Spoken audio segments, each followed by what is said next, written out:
Assalamu alaykum hormatly adamlarym. Garaşlar baqy tarap ýurdumyzdaky täzelikler hem habarlar bilen tanışdyrýan Watan habarlary gepleşmeli. Şu gün ýurdumyzda hoş habar gelip bolşdy. Şu ýylyň 16 aprelinde Birleşik Milletler Guramasynyň Baş Assambleýasynyň 75-nji sessiýasynyň 59-njy mejlisinde Türkmenistanyň başlanýagy esasynda Birleşik Milletler Guramasynyň Merkezi Aziýa üçin öňnaş diplomatiýa boýunça Sewit merkeziniň ornatly kararnama bir agzdan kabul edildi. Birleşik Milletler Guramasyny agza döwletleriň 72-si bu kararnamanyň awtordaşlary bolup çykyşetdiler. Belenşiýaly öňnaş diplomatiýasy Birleşik Milletler Guramasynyň esasy uglarynyň biri bolup durýar.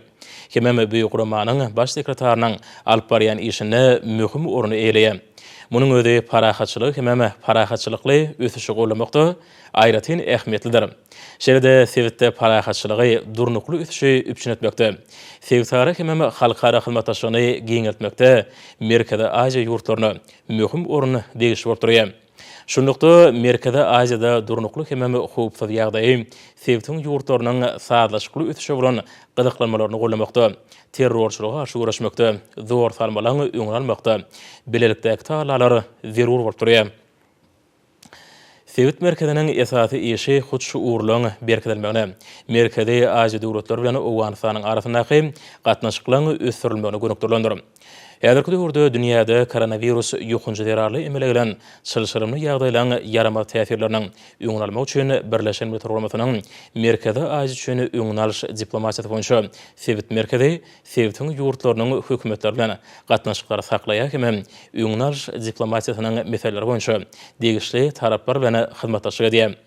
Birleşik Milletler Guramasynyň Baş Assambleýasynyň nowatdaky kararnamasynda Sewitde durnuklygy, parahatçylyk hemem gülle ösüşi üpçün etmek boýunça Merkezi Aziýa ýurtlarynyň öňe sürýän başlanýaçlarynyň amala aşyrylmagyna Sewitiň merkeziniň gollawyna ýokary baha berilýär. Hemem Sewitde koronavirus ýokunjynyň ýarama täsirini pesertmek üçin Merkezi Aziýanyň ýurtlary bilen Sewit merkeziniň mandatynyň şäherlerindäki hyzmatdaşlygy giňeltmegiň zerurdygy bellenilýär. Şeýle-de Birleşik Milletler Guramasynyň Merkezi Aziýa üçin öňnaş diplomatiýa boýunça Sewit merkezine häzirki zamanyň wöhümlerini aradan aýyrmak üçin Sewitiň mümkinçiliklerini puturlandyrmak maksat bilen degişli ýurtlaryň hökümetleri bilen ýygyjam gatnaşyklary dowam etmek teklip edilýär. Munyň özi Türkmenistanyň hemem parahatçylyk döwrüji syýasaty alyp barýan hormatly prezident bilen öňe sürýän başlanýaçlarynyň halkara derejesinde ykrar edilýändigini, hemem ýurdumyzyň dünýädäki awraýynyň belinde galýandygynyň aýdyň nişandyr.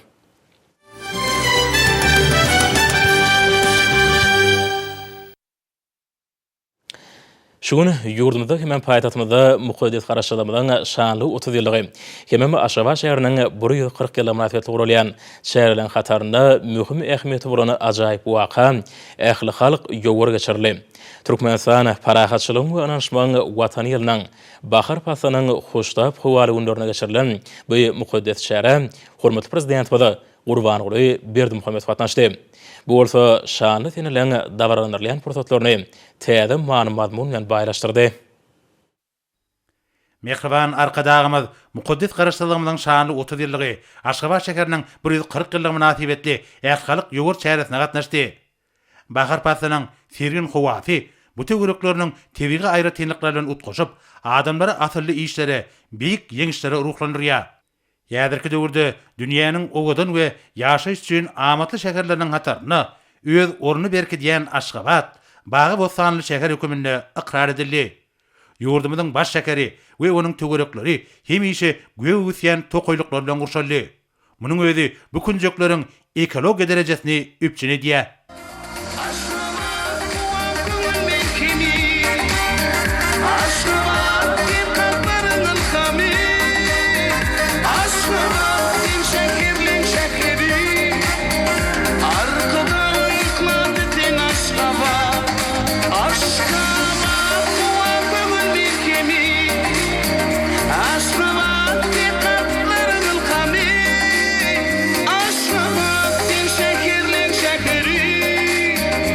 Arkadan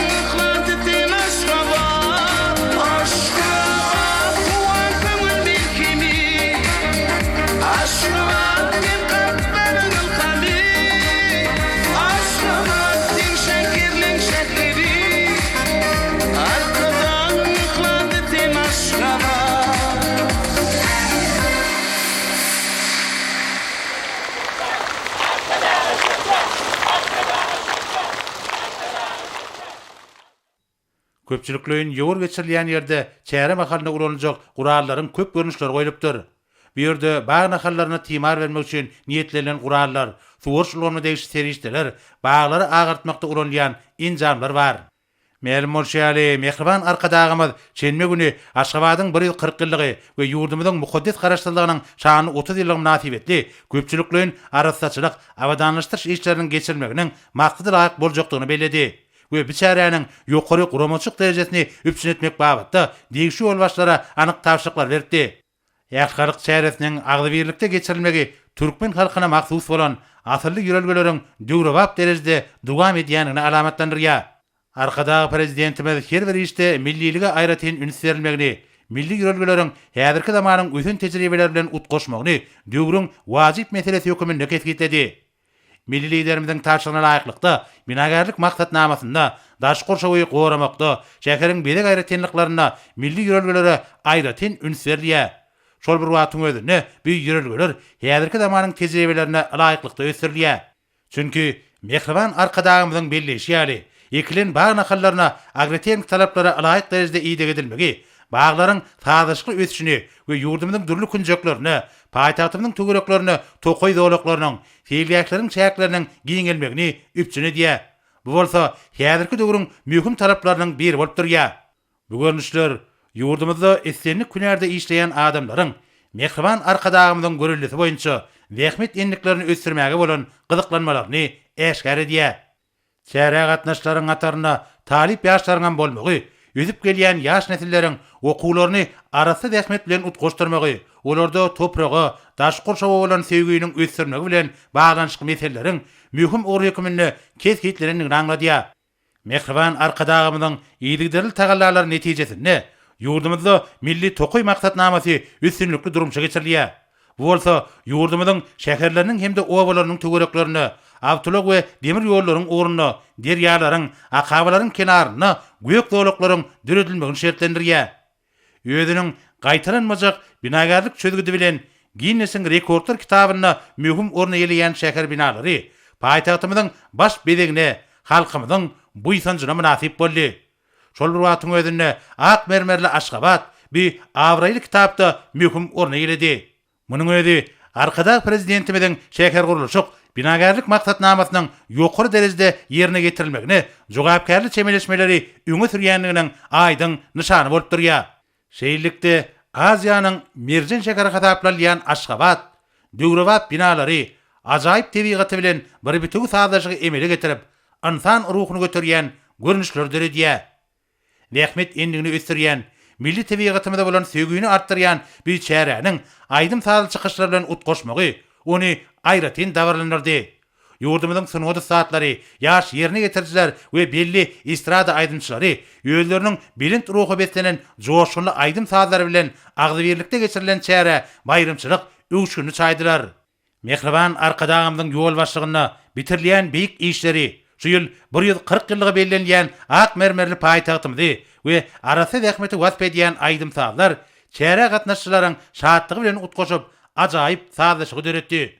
Munyň özi halkymyzyň agly birlikde gatnaşýan we mukaddeslik höküminde karar edilen işleriň bilint owazlara beslenen çykyşlar bilen utgaşýanyny aýan edýär.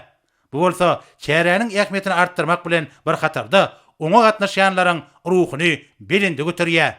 Şunun ýaly asyrly işleriň diňe bir ýurdumyzyň ekologiýa derejesini pogturandyrmak däl, eýsem ýüzüp gelýän ýaş nesilleri ähmiýet terbiýesini bermek babatda da ähmiýetlidigini bellemeli. Şeýillikde tokoý dowlaklaryna, teýliýäklere we her bir düýüp baglara iýdek etmek işlerine möhüm ähmiýet berilýär. Bu bolsa baglaryň endigan ösüşini, tokoý dowlaklarynyň çäginiň giňelmegini şertlendirýär. Bugünkü çäre gatnaşçylaryň agly birlikli ähmiýet netijesinde bağ nahallaryna iýdek işleri ýokary derejede ýerine getirildi. Munyň özi arkada prezidentimiziň tagallasy bilen başa başlanýan asyrly işleriň ýokary derejede ýerine getirilmegine ören jogapkärçilikli çemeleşilýänliginiň nobatdaky suwutnamasydyr. Aşık amanı yaman yarılsın adı dinlemek yürek olmanı Aşgabat, Aşgabat, aşık abadı Aşgabat, aşık abadı Aşgabat, aşık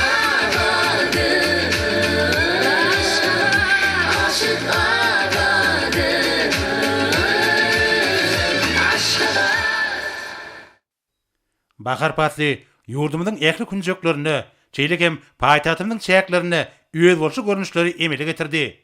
Bugünleriň hoştap howaly porsatlary adamlaryň ruh belentligini hassa belinde galdyrýar.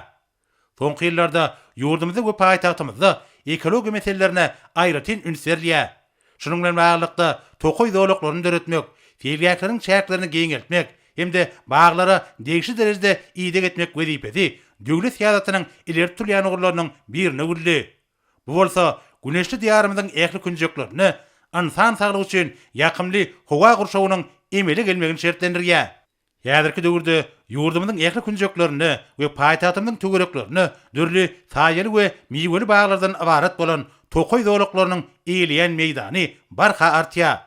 Şol bir wagtyň özünde yurdumyzda üzümçiligiň ösdürülmegine de aýratyn üns berilýär. Bu işler ösümlik dünýäsiniň baýlaşmagyny, şeýlikde ekologiýa ýagdaýyny üpçün edýär. Şunuň bilen baglykda yurdumyzda milli hemde ählimon meselelere alaýyk gelýän ekologiýa howpsuzlygyny pogtalandyrmak mühim wezipeleriň biri bolup durýar. Bilşimi diýäli, hormatly prezidentimiziň başda durmagyna yurdumyzda köpçülikliň bag nahalaryny ekmek işlerine mühim ähmiýet berilýär. Mehriban arkadağımız eginleşleri bilen yurdumyzyň dürli künjeklerini alınıp balyan işler, ýaz pasyna mahsus köpçülikliň çärelerin geçirilişi, mühimliň işleriň derejesi we halkymyzyň hal ýagdaýyny ýygyderli gowlandyrmak bilen baglanşykly meseleler boýunça pikir alşdy. Bilinçýäli, häzirki döwürde milli ykdysadiyetimiziň ähli puwdaklaryny degişi işler belirlenen kada alaýyk derejede alınıp barýar. Bu bolsa yurdumyzyň dürli künjeklerine ýaýbanlandyrylan özgörtmeler maksatnamasynyň üstünlikli durmuşa geçirilmeginiň esasy şerti bolup durýar. Tokoy zowlaklarynyň çäginiň giňelmegi, olara degişi derejede ýyda işleriniň ýoly goýulmagyny talap edýär. Yurdumyzda bag nahallaryna ýyda getmek meselelerine hemme taraplaryň we almy taýdan esaslandyrylan ýagdaýda çemeleşilýär. Bu bolsa ýerine getirilýän işleriň agrotehnik taraplara alaýyk gelmegine aýratyn möhümdir. Hormatly prezidentimiz ýöňde durýan wezipeleriň üstünlikli durmuşa geçirilmegi, halkymyzyň ýaşaýyş durmuş derejesiniň ýygyderli ýokarlandyrylmagy bilen baglanşykly meseleleriň hemişe üns merkezinde saklanylmalygyny, ekologiýa wezipelerini amala aşyrmak ornuny ähli zerur tagallalaryň edilmeligini belledi. Munyň özi şanly senleriň münasip derejede garşylanmagyny we şäherde arasaçylyk, awadançyk işleriň derejesiniň ýokarlanmagyny üpçün eder. Görünüşýäli bir de emele gelen türkmen toýlaryna mahsus görnüşler ýerine getirilýän işleriň ähmiýetlidigini hemde arkada prezidentimiziň ýol başlygyna başına barlan işleriň şatlyk şoguny besenýänligini aýdyn görkezdi. Munyň özi ýurdumyzyň we halkymyzyň durmuşyny mühim ähmiýeti bolan taryhy wakalaryň bilin tawarlar bilen utgoşýanlygyny alamatlandyrdy.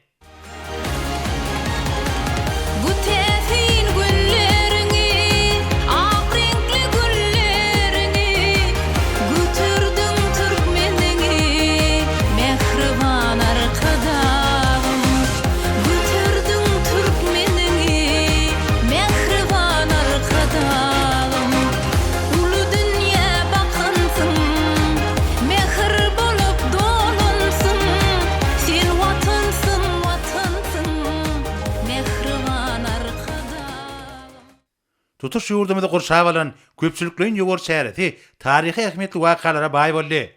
Paýtagtymyzda arkada prezidentimiziň gatnaşmagyna geçirilen köpçülikliň ýogary şähereti tamamlanandan soň medeniyet we sunat işgallary ýakynda gurulyp ulanmaga berilen Türkmenistanyň kabul ediş merkeziniň binasynda döredilen mümkinçilikler bilen tanışmak üçin paýtagtymyzyň günorta künjegine geldiler. Ma'lum bolşýaly, paýtagtymyň günortasyndaky gözel künjekde Mehriban arkadağımyň gatnaşmagyna kaşaň deskalaryň bir näçesi gurulyp ulanmaga berildi we olar ak mermerli Aşgabatyň binagarlyk keşfi bilen bir bütügi saýlaşygy emeli getirdi. Şäheriň Çandybil şaýorunyň ornuny Türkmenmaşy döwlet täzeçilik bankynyň we Senagat paýdarlar täzeçilik bankynyň Türkmenistanyň halk maslahatynyň diýwanynyň şeýlekem maslahatlar merkeziniň we kabul ediş merkeziniň gurulyp ulanmaga berilmegi paýtagtymyzda şäher urulşyk maksatnamasynyň üstünlikli durmuşa geçirilýänliginiň aýdyn nyşany bolup durýar. Medeniyet we sunat işgallary hormatly prezidentimiziň başlangyjy we ýygyderli tagallasy netijesinde bina bolan kaşaň deskalaryň öýe bolşy keşfini, olaryň ýokary binagarlyk ülüňlerine laýyk gelýän aýratynlyklaryny synladiler. Sonra yurdumuzun ussat bağıştadanları, meşhur istradatçılar Türkmenistan'ın kabul ediş merkezinin binasında döredilen şertlerle gıdıklanıp, bir yerde mukaddis karıştırılmadan şanlı 30 yıllığı ve Aşgabat şehrinin 140 yıllığı münasibetli döreden eserlerinin tayyarlık yağdaylarını ara alıp maslahatlaştılar. Bir yerde yerleşen davarlar merkezinin inzamlaştırılışı, onu döredilen mümkünçülükler, onun ses akustika derecesi yukarı halkara ünlülerine dolu layık geliyor. Şeyleken bir yerde dünyanın öňdebarjy öňüm öndürjileriniň öňümleri bolan ajaýyp saz gurallar goýulypdyr. Yergelen aýtsak, bu ýerde goýulan saz gurallary degişi ýurtlaryň öňümleriniň iň täze nuskalary bolup durýar. Medeniýet we sungat işgärleri bir ýerde täze döreden eserlerini ýerine ýetirdiler. Mundan başga da olar Mehriban Arkadağamyň döreden aýdymlarynyň bir näçesini aýtdylar.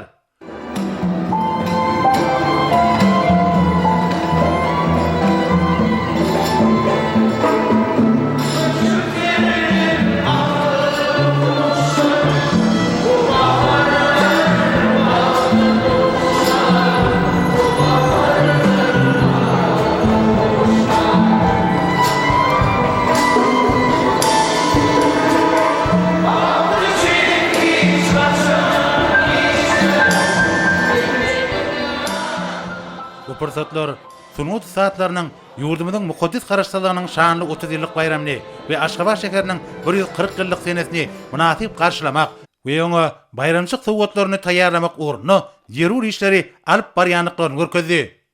Häzirki döwürde günden-güni Arkadaq prezidentimiziň tagallasy bilen tarihi ähmiýetli wakalaryň joşgunly aýdym saz çykyşlaryny utgaşmagy, halkymyzyň ruhy dünýäsiniň baýlaşmagy we medeniýet sungat işgärleriniň öz guýuplaryny açyp görkezmekleri hemde ussatlyk derejelerini ýokarlandyrmaklary ugruna äkli zerur mümkinçilikler derediler.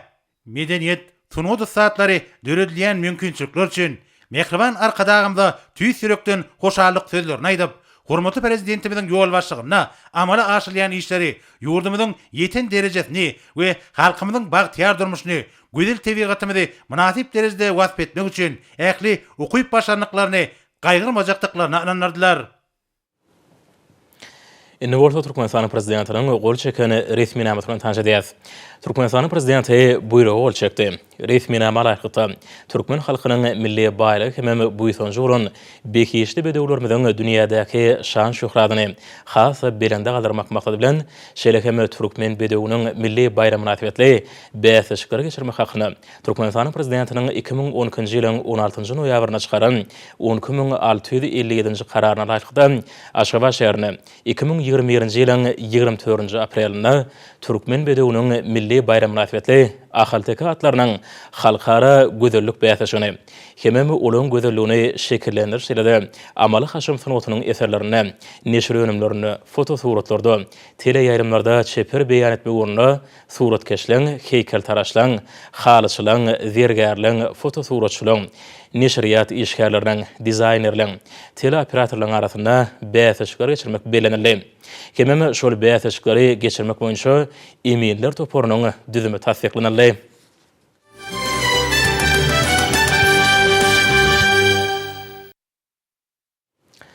Häzir bolsa hormatly prezidentimiň adyna gelene gutly bilen tanşadýas, onu şeýle diýilýär.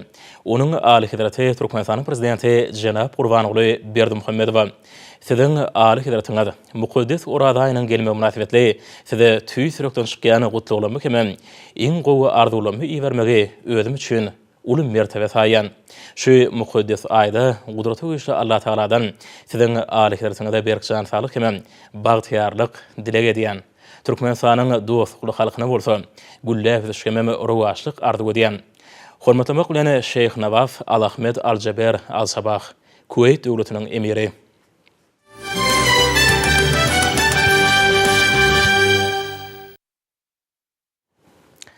Odol habar berýär halkara ahalteka açylyk assosiasiýasynyň 11-nji mejlisinde Türkmenistan prezidenti, Türkmenistanyň milli geňeşiň halk maslahatynyň başlygy Gurbanoğlu Berdimuhammedow Türkmenistanyň Ustad Halipa Seyfi diýen hormatly ad dakyldy. Bu waka Türkmenistanlar tarapyndan uly ruhlanýan bilen garşylandy.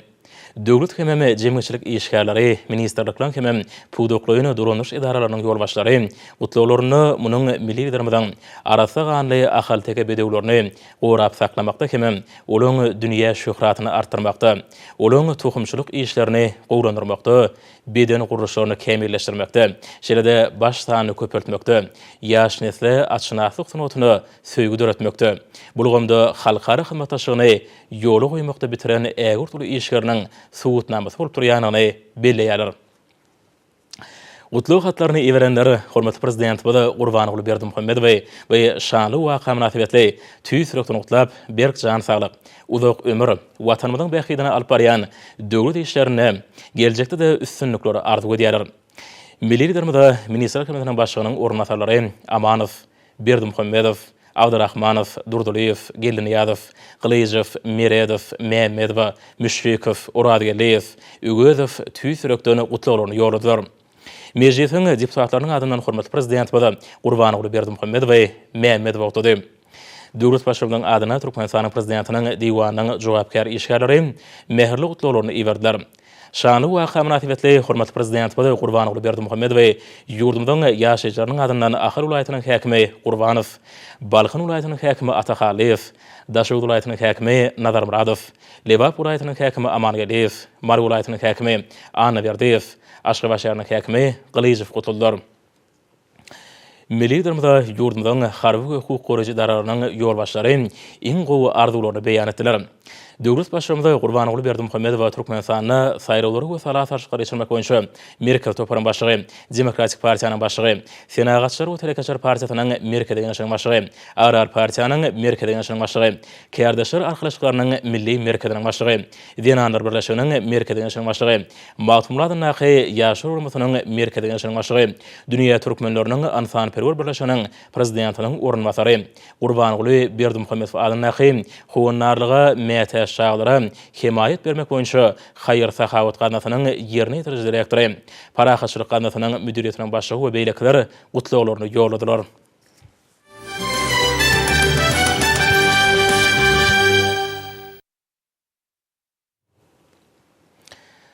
Ýurdumyň ähli welaýatlaryna hemem Aşgabat şäherine hormatly prezident bilen başlanyjy bilen arasatçylyk, abadanlaşdyryş hemem baglary ýygy etmek boýunça şäherler geçirildi. Oňa dürli pudokda zähmet çekýän raýatlanmady. Jemgyçylyk guramlarynyň wekilleri talip ýaşar gatnaşdylar. Paýtagtymyzda geçirilen ähli halk ýogary mukaddes topragymyzda aýagly we ahlakly garamagyň beýany öwrüldi. Paýtagtymyzyň ýaşaýjylary, talipler, edara kärhananyň işgärleri ýogary ruhydentlik bilen gatnaşdylar. Diýerimiziň köp sanly täze guruluşlaryna da işler batly diýip günden dowam edýär. Ýakyn wagtda şol binalar şäherlerimizde we owalarymyzda bedäp, olaň döwrebäp keşfiniň gözelligini hatam artdyrar. Şunun ýaly ýagdaýda täzelenşi we ösüşiň badyny iň umut eslik arzuwlar we ajaýyp geljege berkar döwletimiziň bagtyýarlyk döwrüne hormatly prezidentimiz tarapyndan öňde goýulan berent maksatlary üstünlikli ýetiljekdigine anamy özüne jemlegen toplumdaýyn işler aýratyn ähmiýetlidir. Arkada prezidentimiz daşkur şow goramagyň, tebigaty aýagly garamagyň, onuň gözelligini we baýlyklaryny geljeki neseller üçin saklap galmagyň Türkmenistanyň döwlet siýasatiniň ileride durýan uğurlarynyň biridigini belledi. Bizden ýurdumyzda Birleşen Milletler Guramasynyň 2030-njy ýyla çeýli gün tertibiniň möhüm ähmiýetli ury, adamlaryň awadan durmuşynyň möhüm şertleriniň biri hökmünde ekologiýa aýratyn önserilýär. Şu gedekki ýogary şäherlerimiziň arasylygyny, paýtagtymyzyň gözelligini artdyrmagy, özgerýän türkmen topragynyň ähli künjeklerini bagy bostanylygy öwrümäge gönükdirlendir. Döredilýän tokoý selgäk toplumlary ýurdumyzyň ekologiýa howpsuzlygynyň, diýmek milletiň awadançylygynyň hemde sagdanlygynyň möhüm şertidir. Türkmenistana amal aşyrylgan giňmeçerli we ähmiýeti boýunça deňi taý bolmadygy işlere ýurdumyzyň ähli ilaty gatnaşýar. Tutuş dünýä Türkmenistanyň ekologiýa meseleleriniň hemde tutuş adamzat üçin ägir duly ähmiýeti ýa bolan daşkur şow goramak baradaky wajyp meseleleri çözmäge sallamly goşun goşýanlygyny ikrar edýär. Munyň özi ilkinji nowbatda howan üýtgemegi, ýersuw terişdelerine rejeli peýdalanmak, çölleşmege garşy görüşmek, yerliň daýylanmagynyň öňüni almak, deňiz gurşawyny kende Hazar deňiziniň biolog köp türlüligini goramak we beýleki möhüm meseleler bilen baglydyr. Köpçülüklerin ýugur aýratyn ähmiýeti ýa boldy. Ajaýyp tebigat daş töweregi ýalkym taçýan owadanlyk, ýokary alkynça betlenen işler, ýurdumyzyň ähli urlardaky ösüşleriniň öz bolşly beýany uruldy. Häzirki döwürde tebigaty aýygly çemeleşmek Türkmenistanyň döwlet siýasatynyň ileride tutulýan uğurlarynyň biri bolup durýar.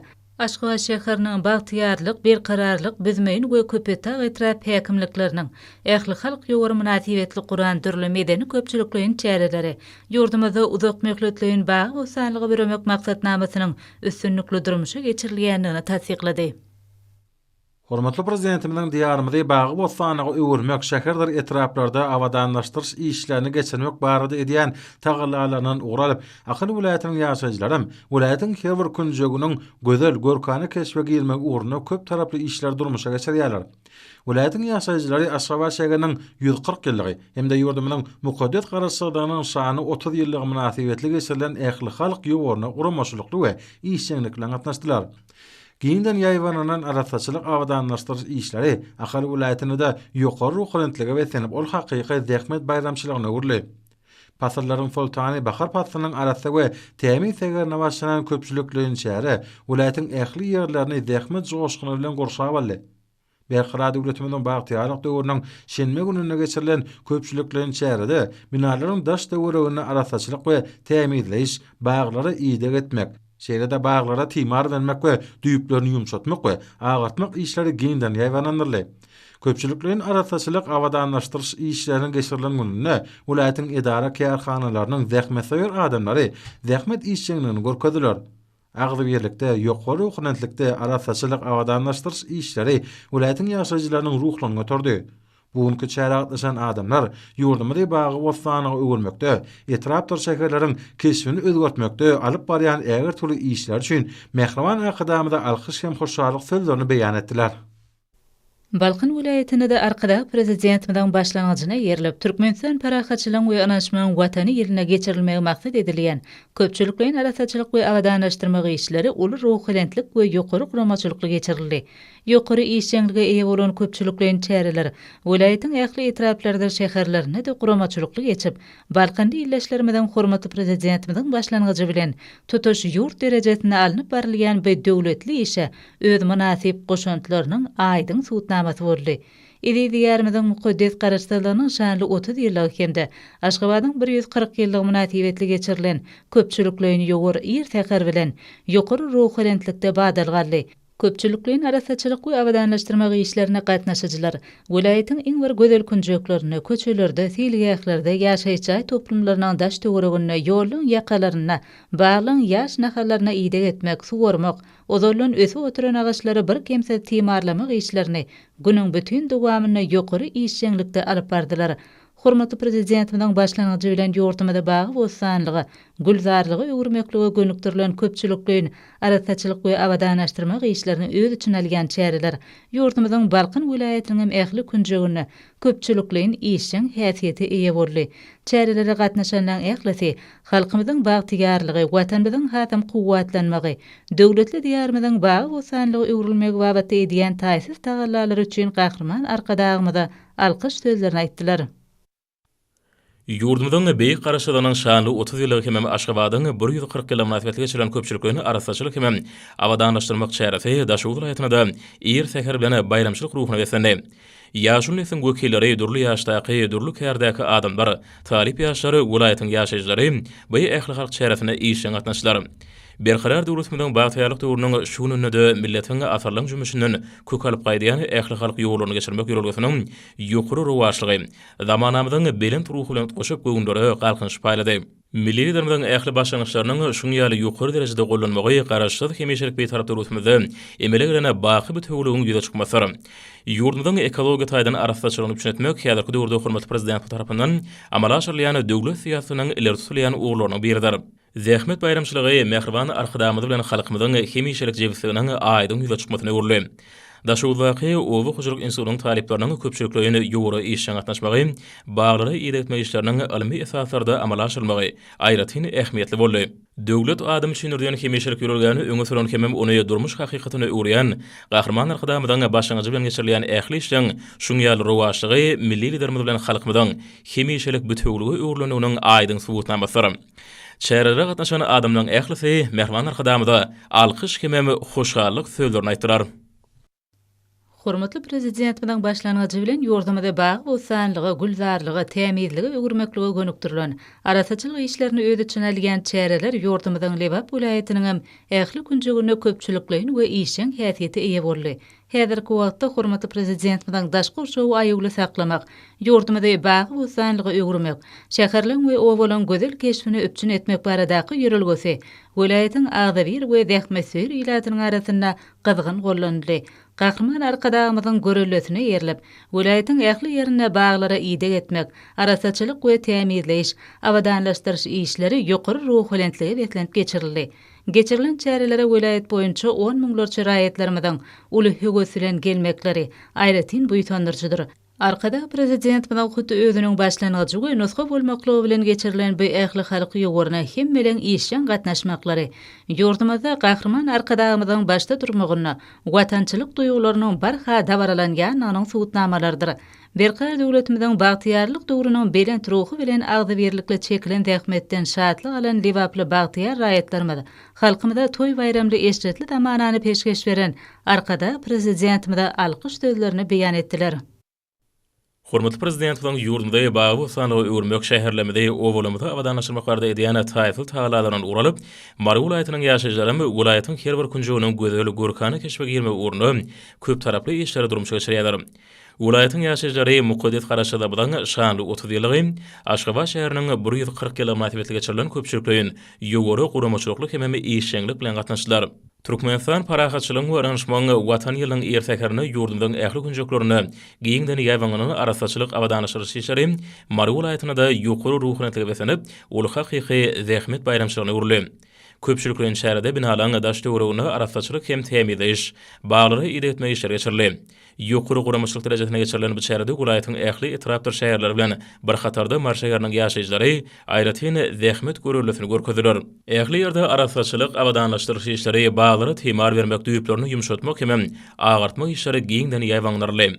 Agdybirlikde ýokary ruhany geçirilen arasaçylyk hem awadanlaşdyryş işleri vilayatyň ýaşaýjylarynyň ruhuny götürip olurda zähmet joşgyny döretdi. Şäherge gatnaşan adamlar ýurdumda bagy bosanlygy öwürmekde, etrap bir şäherleň keşfini özgörtmekde alyp barýan ägurt uly işler üçin mehriban arkadamynyň adyna alkyş sözlerini aýtdylar.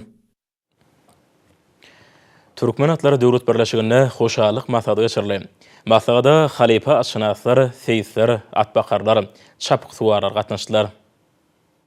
Maksatda Türkmenistan parahatçylygyň onanşmaň watan ýylyna uly tutumlar bilen bellenilýän Türkmen medewiňiň milli bayramynyň hemde ilkinji gedek bu ajaýyp bayramçylyk bilen bilelikde bellenilýän Türkmen alawaýynyň bayramynyň öňü sirasyny hormatly prezidenti bilen gatnaşmagyna Halkara Haltakaçylyk Assosiasiýasynyň 11-nji maslahatynyň üstünlikleri beslenmegi aýratyn ýagtally.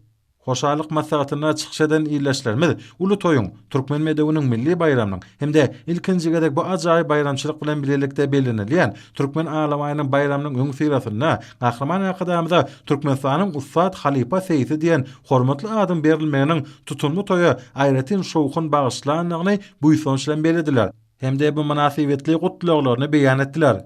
Türkmenistanyň Milli Geňeşiniň mejlisiniň karary bilen hormatly prezidentimize bu hormatly adam berilmegi bu ýysançly wakadyr. Bu hoş habar ähli ýerleşlerimiz bilen bilelikde atşynatlarymyzyň hem goňun goşuny ganatlanyrdy diýip çykyş edenler bu ýysançly bilen belediler. Şeýle-de Halkara Haltakaçylyk Assosiasiýasynyň täze saýlanan prezidenti Serdar Berdimuhammedow Awraýly Halkara Guramanyň prezidentligine saýlanmagy bilen gutlap assosiasiýanyň işine uly üstünlikler ardy edildi.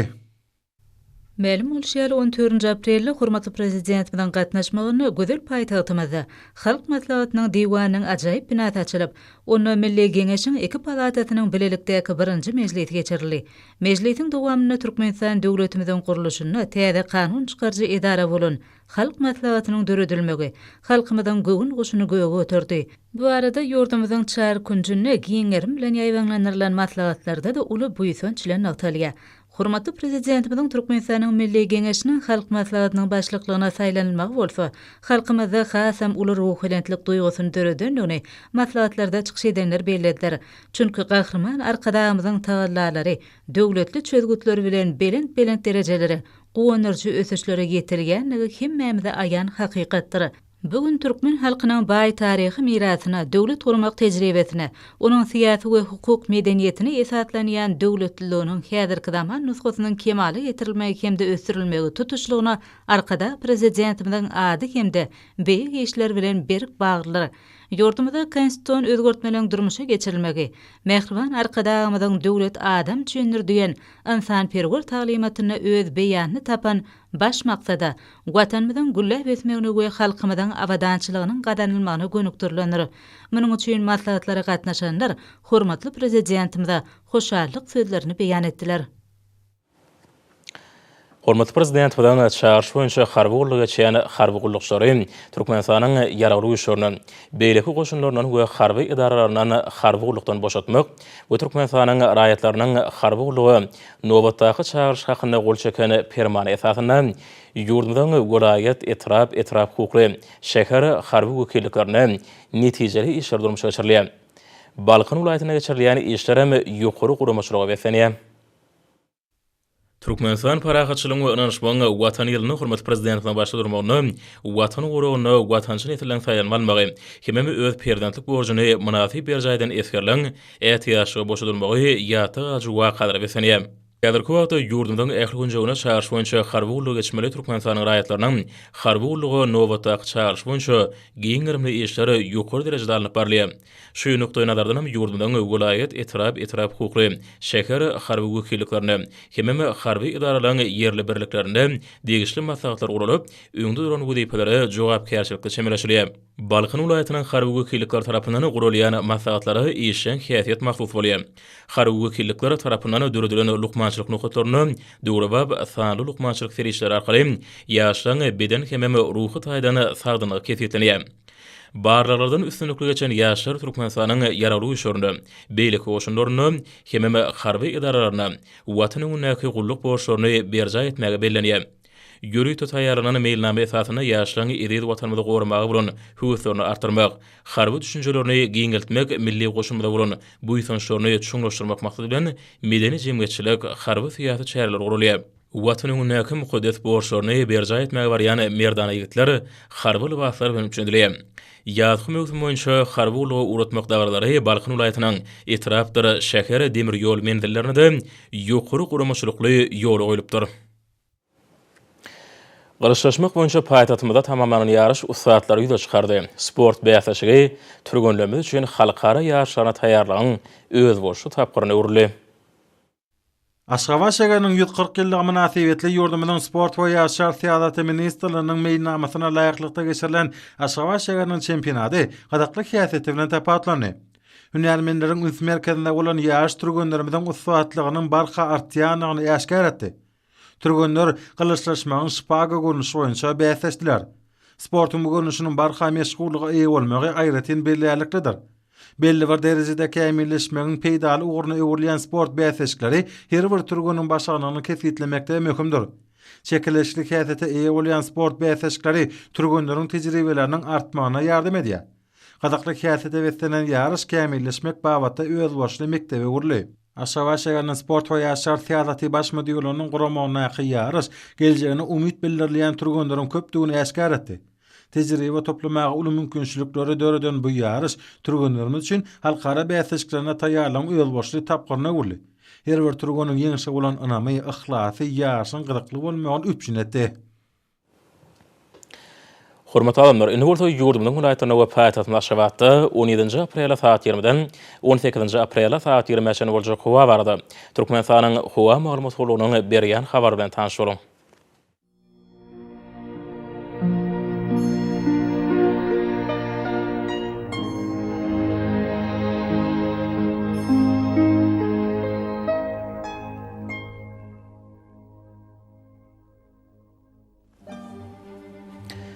Balkan welaýatyna ütkap ýağmur tuharyp günorta ordan tedis konto 9-4 metr ýetýän şemal öter. Howa gecesine 14-19 gradus, gündüzine 26-31 gradus. Kenaryaky taraplaryna 21-26 gradus maýly bolar. Ahir welaýatyna ütkap ýağmur tuharyp günorta ordan tedis konto 9-4 metr ýetýän şemal öter. Howa gecesine 11-16 gradus, gündüzine 26-31 gradus maýly bolar.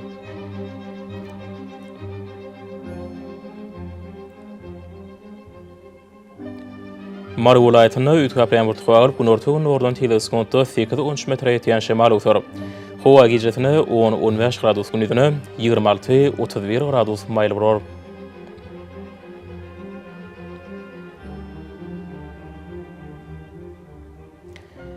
Lewap vilayatyna ütkapyan burtqagyl Demirgazyk günmataran teleskopda 7-12 metre ýeten şemal utar. Howa gijetine 11-16 gradus gündüzüne 25-30 gradus maýl bolar.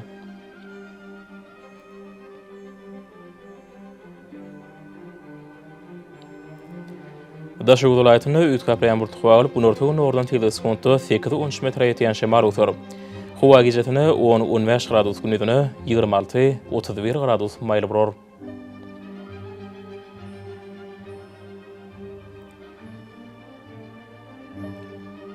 Paýtagyň Aşgabatda ütkapyan burtqagyl günortagyň ordan teleskopda 10-12 metre ýeten şemal utar.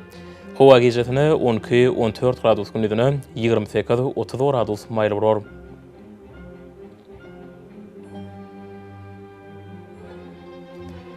Ýurdumyz boýunça aprel aýynyň 18-ine magnit hadisasynyň goşak täsirli bolmany araşdyrýar.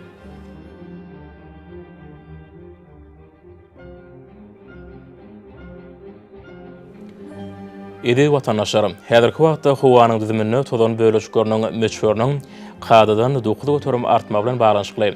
Howa şertleriniň adam bedene ýetirýän oňoýsuz täsirleriniň öňlenme üçin agyz burun örtüklerini ulanmagy. Şeýle hem ýaz pasyna howanyň derejesiniň üýtgeýäniňe nazar alyp, pasyly uräge inmegi maslahat berýär. Mehriban ýaşarym, bu düzgünleri berip berjäy etseňiz, ýylyň islenlik pasyna öz saglygyňyzy gorap bilersiňiz. Mehriban adamlar, şunun bilen watan habarlary ýapaşyňyzy jemleýäs. Berqarar ýurtmadan bagtýarlyk döwründe ata watan turkmansan, ähli babatlarda ösüşýär. Ähli ösüşüň ödenine bolsa halkyň bähbidi bar. Çünki biziň ýurtmyzda döwlet adam şindir. Hoş sag bolun, edilýär.